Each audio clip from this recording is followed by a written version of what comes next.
unmuted. Okay. Okay. Okay.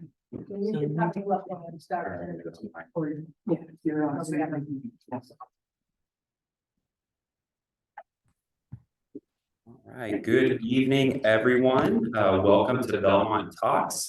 My name is Patrick Schmitz. I'm a recreation coordinator here with the city of Belmont. We're really grateful to have Janene Heldman here to present on resolving trauma, the path of transformative healing.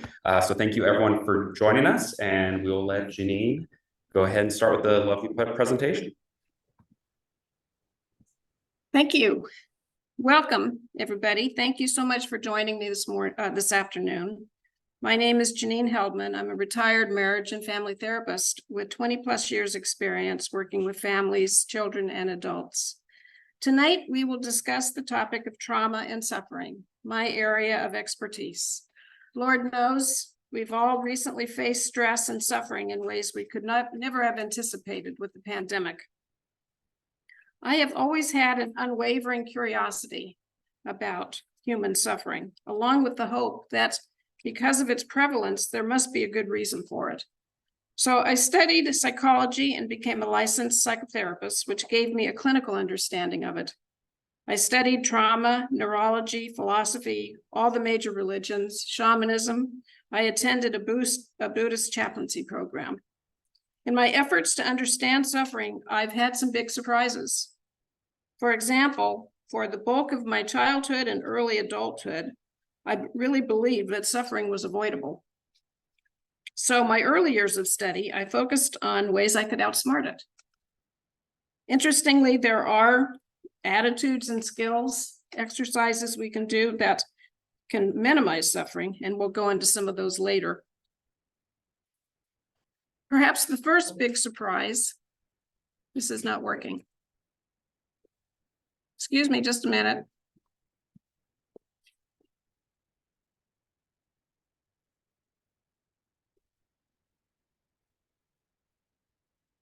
That we're gonna have to. So I don't know why. Okay, let me get started back again. Perhaps the first big surprise is that there is some suffering we simply cannot avoid.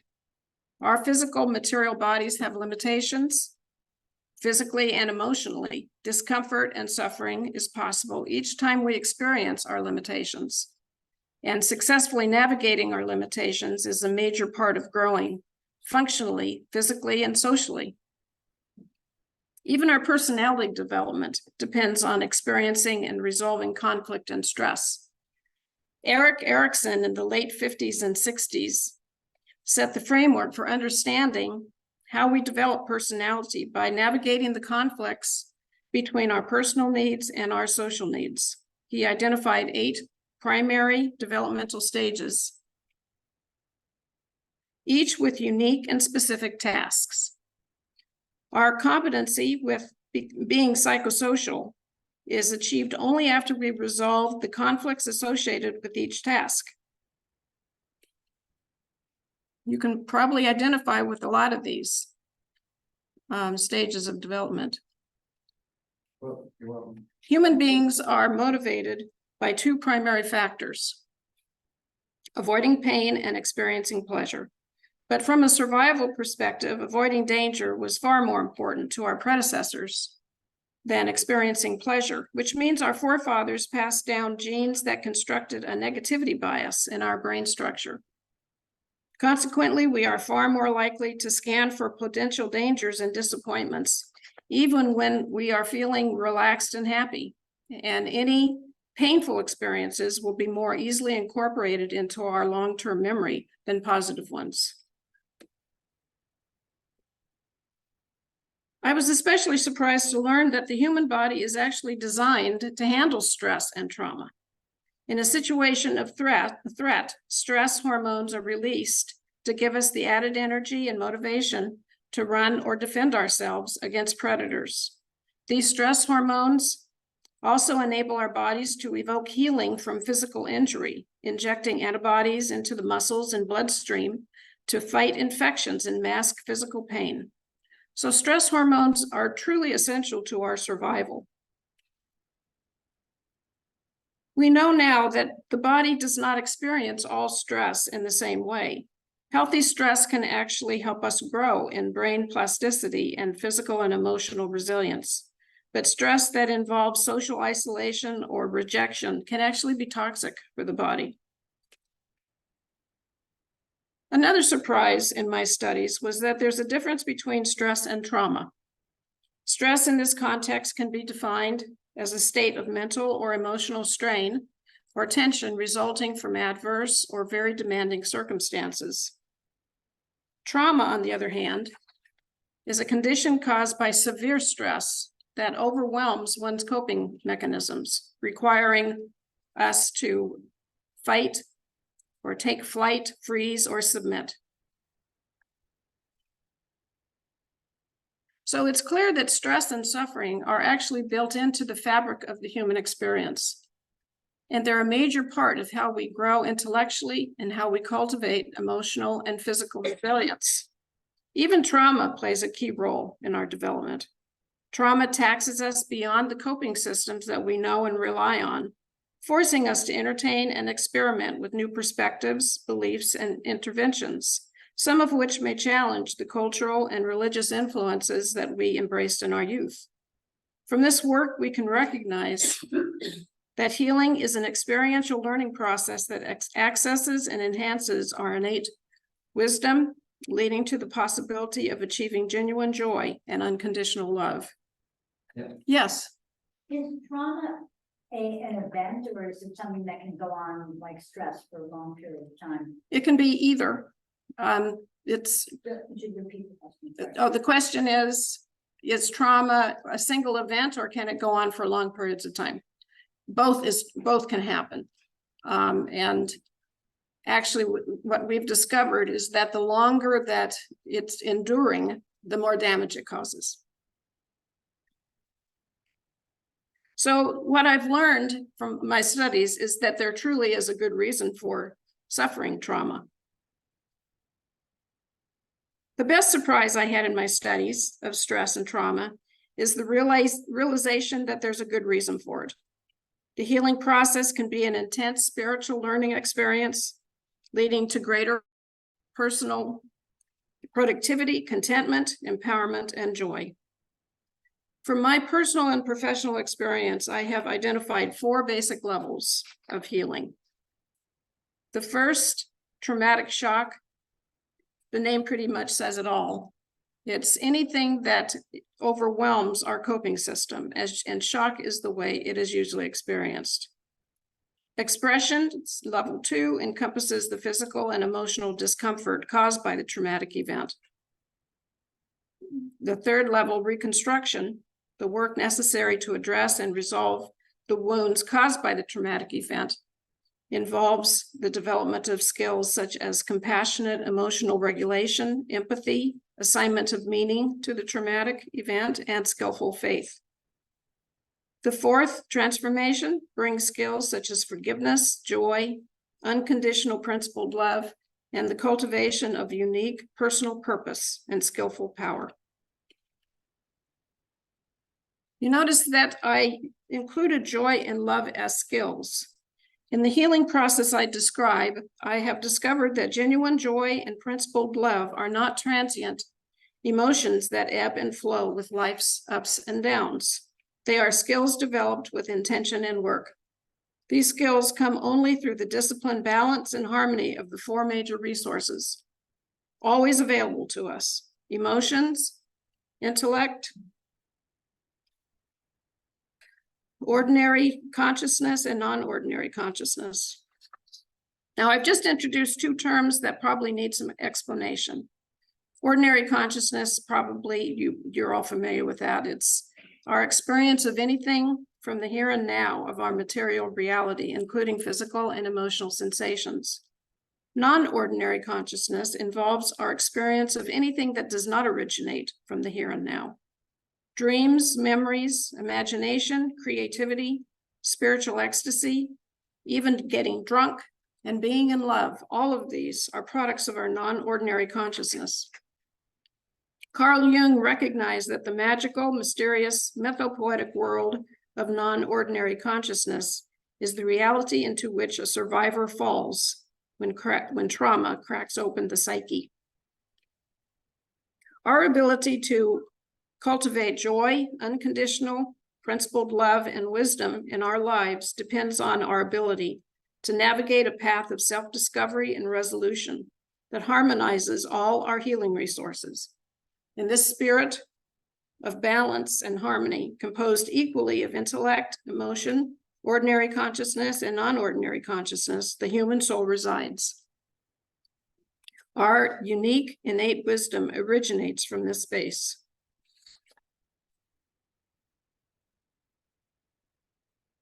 This is an illustration of the healing process that I'm discussing here in terms of how one resolves trauma.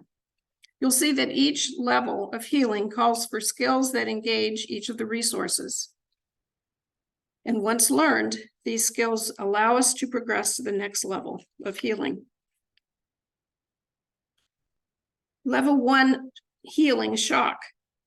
Our experience of trauma always begins at the base of the brain, which is why level 1 healing shock is shown at the bottom of the illustration. When we feel overwhelming threat, stress hormones are released into the base of our brain. These give us added energy to run away or fight a predator. They also protect us from experiencing the unbearable, which causes distortion of time, emotions, and thoughts. And they give us added doses of antibodies in the bloodstream, which help to prevent infections and mask physical pain. The skill relevant to level 1 healing is self-regulation, the ability to navigate the stress hormones. As helpful as stress hormones are to our survival, their benefits eventually begin to wane after the traumatic event has come and gone. Our task then is to release them from the base of the brain into the basal ganglia, where they can be released into the muscles. And the best way to do this is to get physical. Physical movements such as running, jumping rope, or on a trampoline, boxing, drumming, all of these are ways that we can release the stress hormones from our brains. It's what is known as the circuit of competency, a natural response to threat that leads to survival and empowerment. An example of how this circuit of competency works is what happened on 9/11 when terrorists flew airplanes into the Twin Towers in New York City.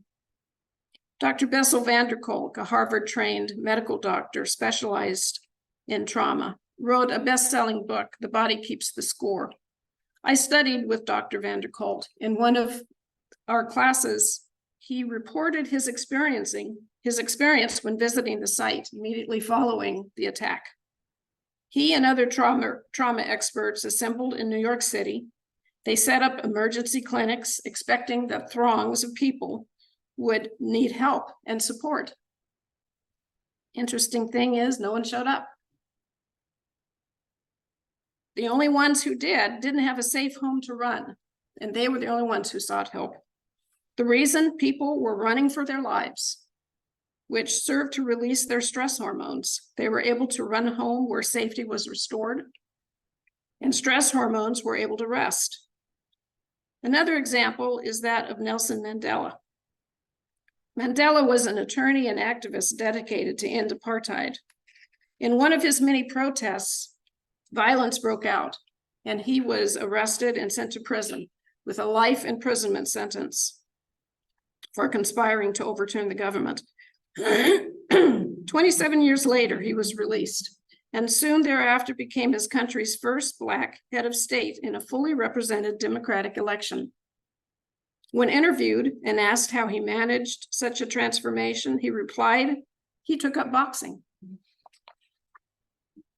Oftentimes, the stress hormones take some time to dissipate, and they can reappear when we try to regain our functionality in the aftermath of the traumatic event.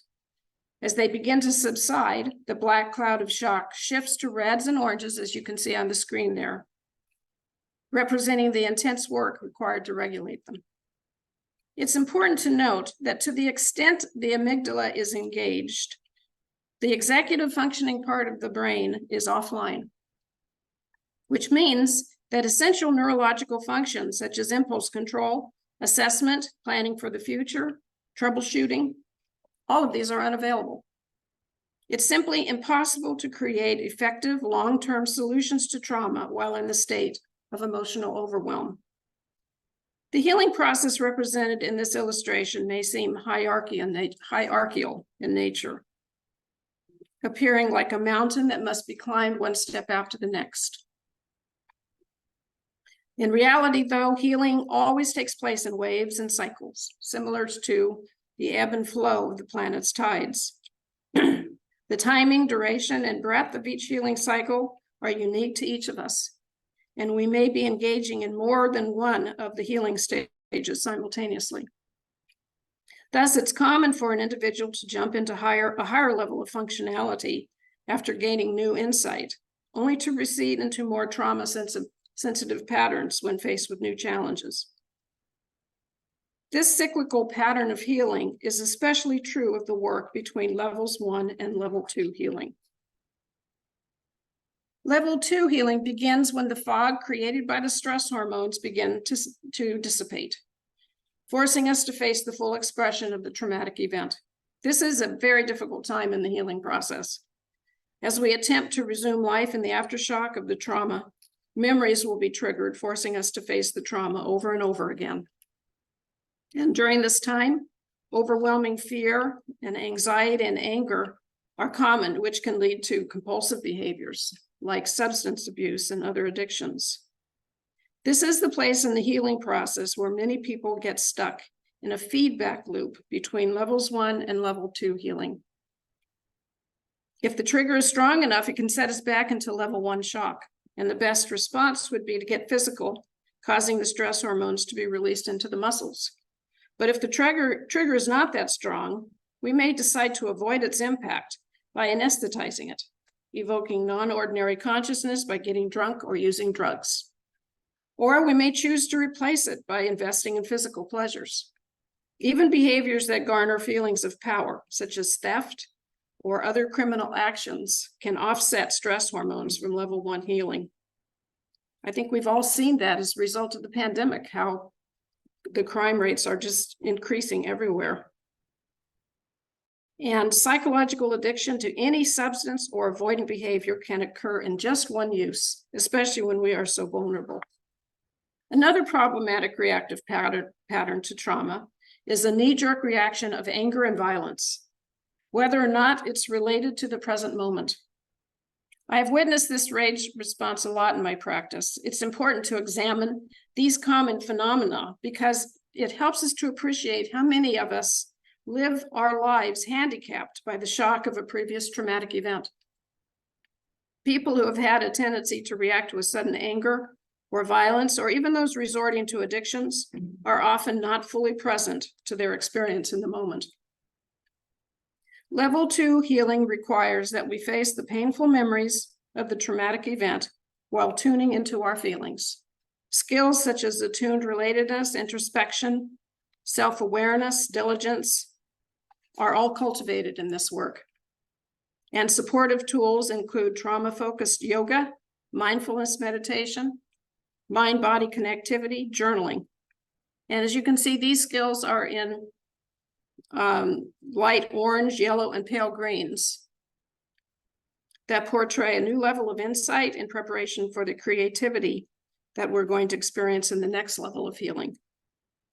This is a time in a healing process when a good therapist can make a big difference.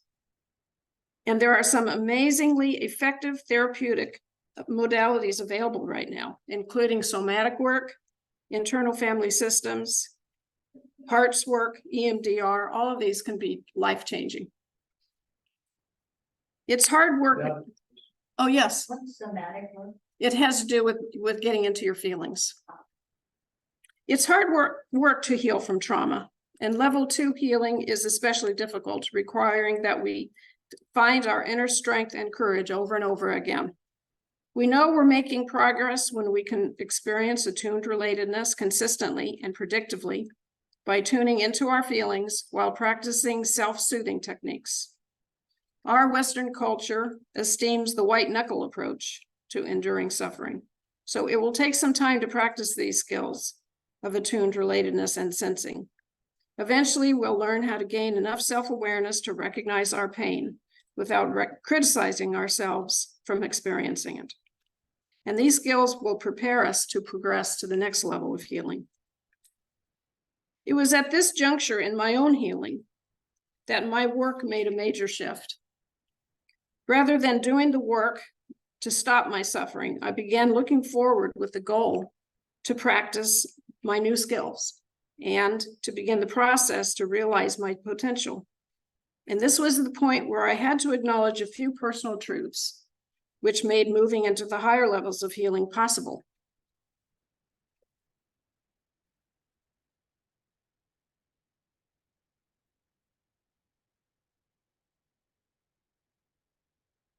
The first truth was that deep healing requires a sense of personal worth and self-esteem. The traumatized individual must hold some self-worth in order to do the difficult work of healing. Otherwise, there's just no reason to do it. The second truth is that every human being has a divine nature with unique divine purpose and potential. What the Christians call the soul, the Hindus call Atman. The Buddhists describe it as the Buddhist nature.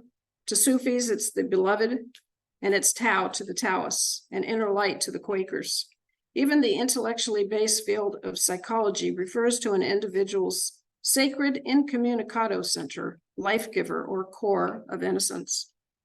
The object relations theory of human psychosocial development recognizes that an infant must experience omnipotence in relation to the primary caregiver in order to grow into a balanced, whole, authentic, and spontaneous adult. And the absence of this feeling of safe omnipotence is at the heart of all child abuse and pathology. Dr. Jeffrey Young, who defined the schema therapeutic model, identifies 6 universal core emotional needs in all human beings, all of which revolve around feeling respected and empowered. You can see them on the screen. To feel understood, to feel appreciated, to be given the benefit of the doubt, to be treated as equals, to be treated respectfully, and to have the freedom to decide. All of these needs relate to the human being's soulful divine essence. A commitment to one's divine core and potential is essential to healing. Belief in divine nature, purpose, and potential gives one hope and a reason to continue the work. Level 3 healing reflects an individual's growing capacity in self-care and well-being. I'll go back to, if I can, to the chart here that demonstrates each of these levels of healing.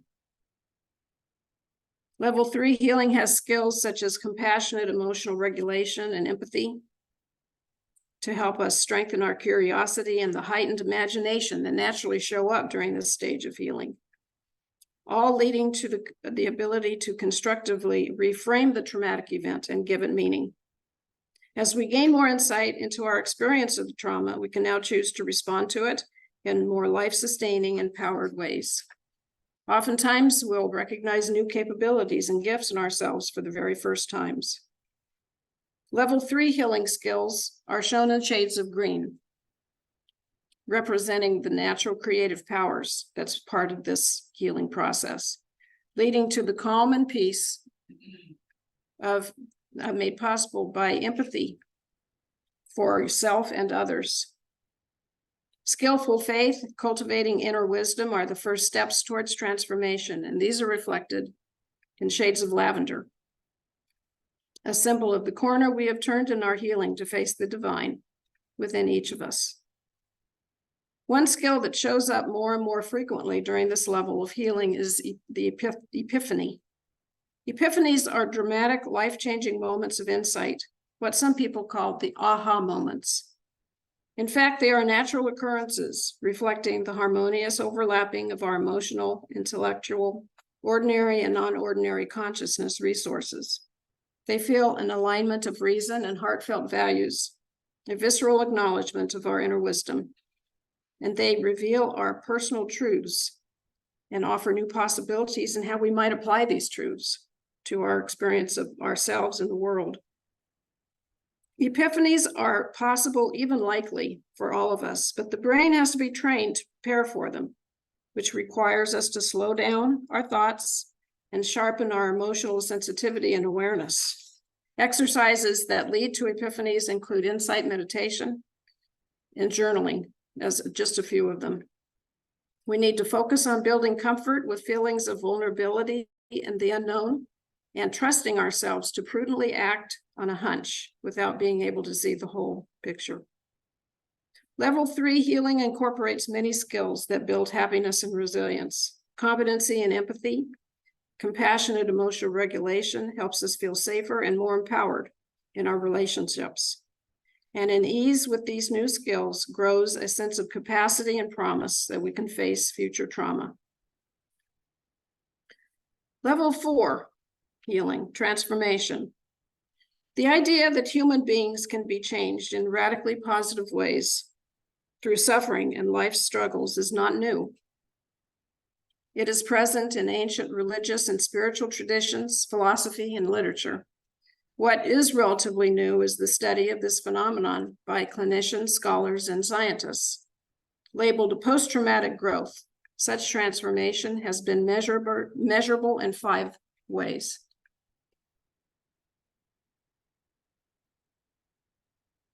An improvement in relationships with others, increased connection to others who suffer, increased sense of one's strengths and resilience, greater appreciation for life, and a deepening of one's spiritual life, often involving a significant change in one's belief system.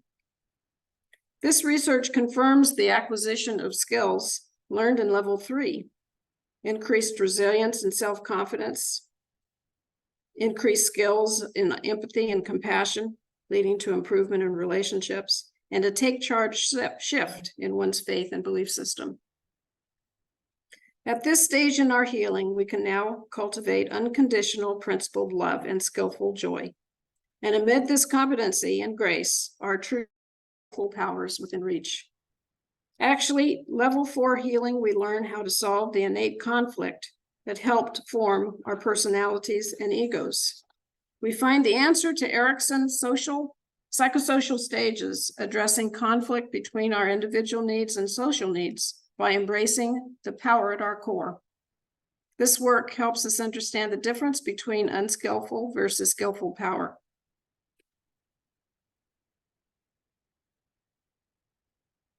As you can see on this slide, there's a difference between skewed power, which is unskillful, and skillful power. Rather than entitlement, there's deservedness.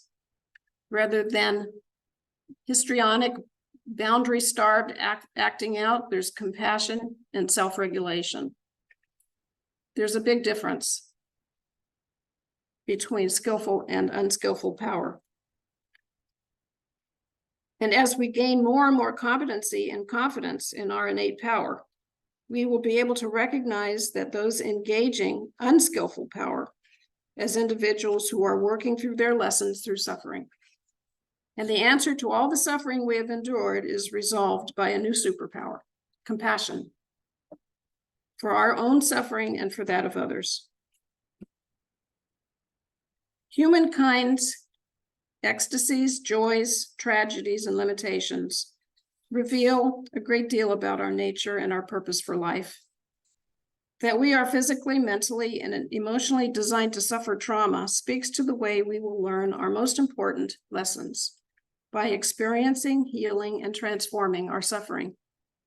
Healing gives us profound awareness into the reality of our innate power.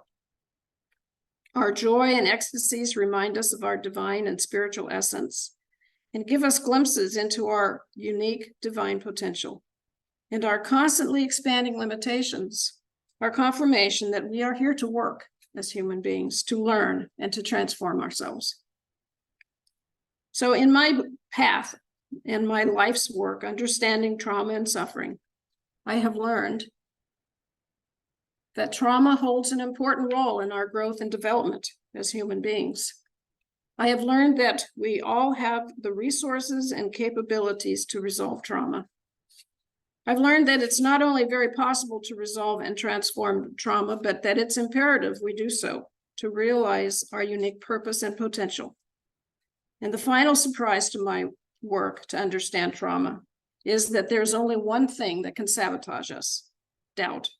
That we're not good enough or that the work is just too hard. Human beings are amazing creatures. We have limitless courage and ingenuity, along with an inner drive to realize our potential and power. Never forget in your work who you are. You are human, and you are here to claim your inner power and wisdom. I wish you all the best. Are there questions? None online yet. I wanted to go back to that first chart where you had ages. Oh, okay, the I Erickson. didn't get a chance to really, Yeah, there was a lot there. there's a lot there. Yeah. And maybe if there's, I don't know if there's something you wanted to point out about it, but yeah, there seemed like there was a lot there. Well, it's, as you know, the model shows us here, each of these stages has a conflict and what needs to be done to resolve the conflict. And you don't move to the next page of development, the next stage rather of development, until you resolve the one that you're in. And so, you know, we can resonate with all of these. I mean, Yeah. I could be an adolescent. Who am I? Where am I going? Yes. Yeah, don't, you also might speak to the fact that, you know, when you deal with trauma in particular stages, it maybe you end up getting stuck there, even as you grow up and you kind of stay there. Well, that does happen with child abuse or any type of childhood trauma. Unfortunately, it's as trauma goes, child abuse is the hardest to resolve. And the reason is that it happens during the time frame when the brain is developing. And so whatever age you are when you experience this trauma is the age you stay, typically. This has been seen consistently with people who are criminals, especially those people in violent kinds of patterns. The research is very conclusive that people that engage this type of thing have horrific child abuse, and most of them really do not have access to the executive functioning of the brain, where they cannot objectively look at themselves. They can't problem solve or assess. And so obviously, I mean, they're disabled. They truly are disabled. Now, it's possible that they can heal. It just takes a little bit longer. And the processes that I described are good enough to do it. But then the work is also so hard. How many of them really engage in it? It's difficult. Do you think it would be only useful to have somebody like a professional working with them? Oh, yes. Yes, Professional. definitely. Yeah, and I mean, it takes someone that has the patience and the compassion, knowing the trauma they experienced in their childhood, to be able to work with them, because they're a tough population. I worked with some of them, and it's very difficult. You don't get a lot of positive feedback.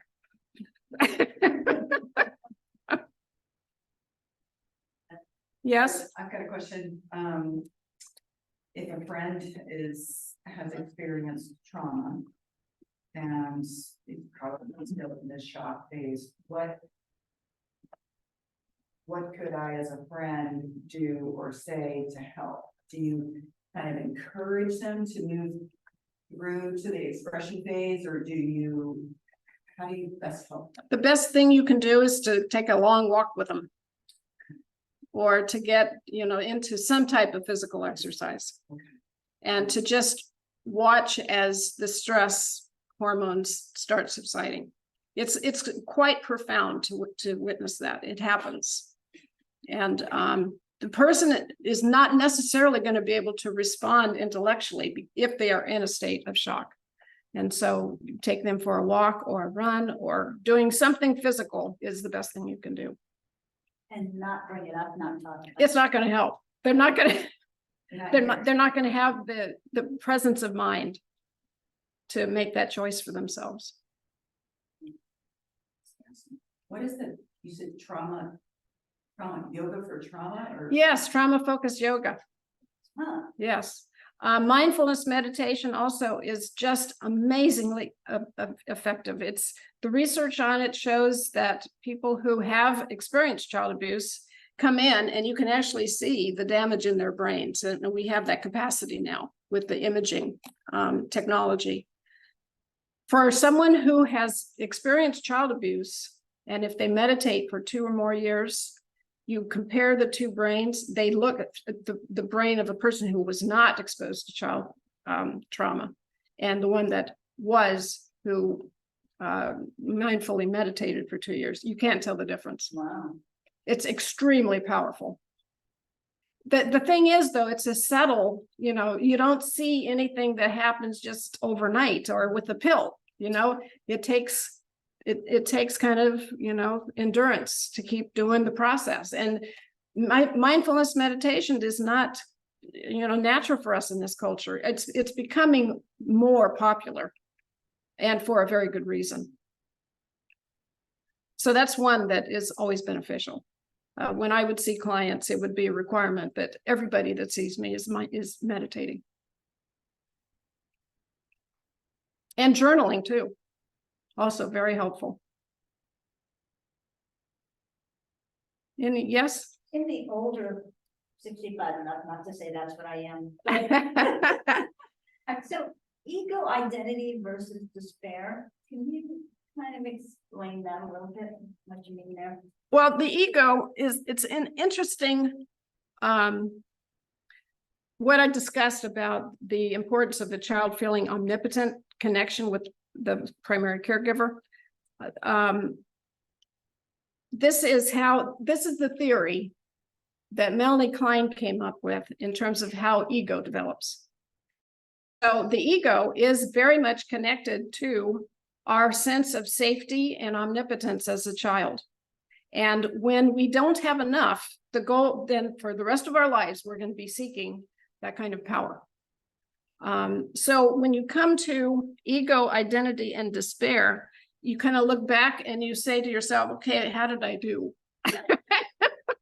Did I really realize, the conclusion of all of that work I did with the ego intact? And if you haven't, it can be depressing, right? I mean, so that's the skill that I'm certainly in. Very interesting. And this model is one that all clinicians just go to, even though it's old. It's very highly respected. Anything else? I think this would be good for schools. Right, at schools. Do you give talks at schools? There should be some talks. I know that teachers can go get sensitivity training as it's related to trauma. I'm not involved in that, but I know that they exist. I think it would be good. This is another way to think when they're looking at children. Definitely. Way to think about them. Definitely. Might be. Yes, when a child is acting out in a tantrum, they are in that state of shock. And so trying to reason with them, it's not gonna work. So the best thing to do, get a ball and throw it, and to just start throwing the ball. And you'll see a shift. Yeah. It's very powerful stuff.